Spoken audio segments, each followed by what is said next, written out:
I'm kind of mind blown right now because we don't really think about the depravity and the intrinsic wickedness of the human heart, because a lot of times we understand that the driving force behind most evil deeds in this world is satanic, demonic influence, right?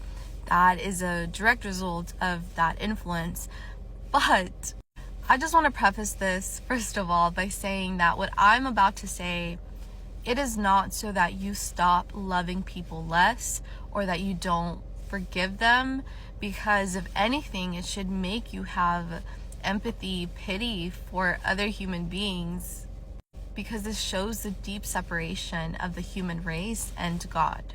So we know that everything spiritual in nature, every action has a driving force behind it, but we don't really think about the fact that demons, Satan, needs a willing heart to operate under. That's sin, right? Sin allows us to open doors to wickedness.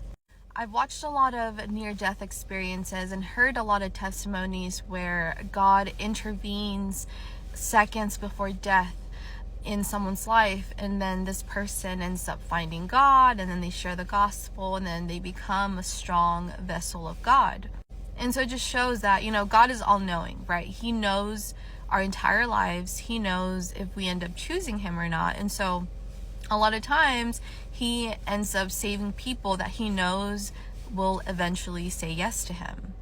Because, yes, salvation is about God's mercy, God's love, God's grace, but more so than any of those things, salvation is about free will. Because you can have all the good things of God all your life, but if your free will is disposition to evil, then you're not gonna say yes to God. You're not gonna have repentance.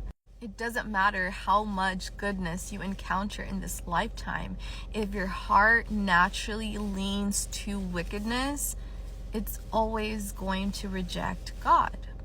And, I was always really shocked when I would read Revelation and then I see that even after the millennial reign, when Satan gets to release a second time, people are living in perfect peace, perfect love with God, and they still choose wickedness. They still choose to reject God and go party with Satan.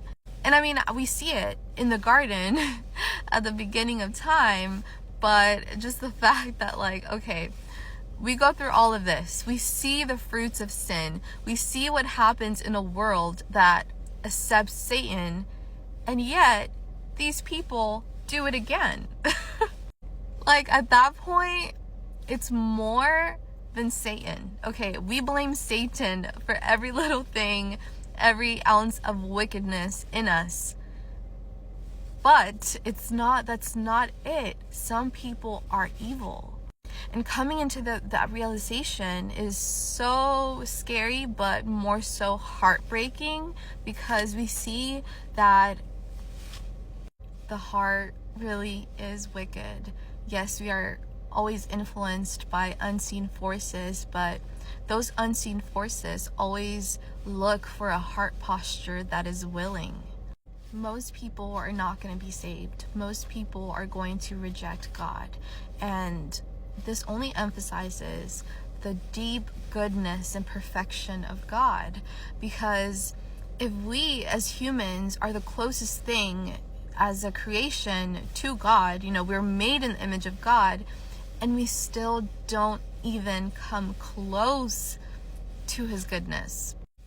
God he's holy. He's set apart. He is unlike anything else that could ever exist, because anything that he creates, anything that exists just in his perimeters independently from him, that little tiny separation is enough to be positioned to wickedness.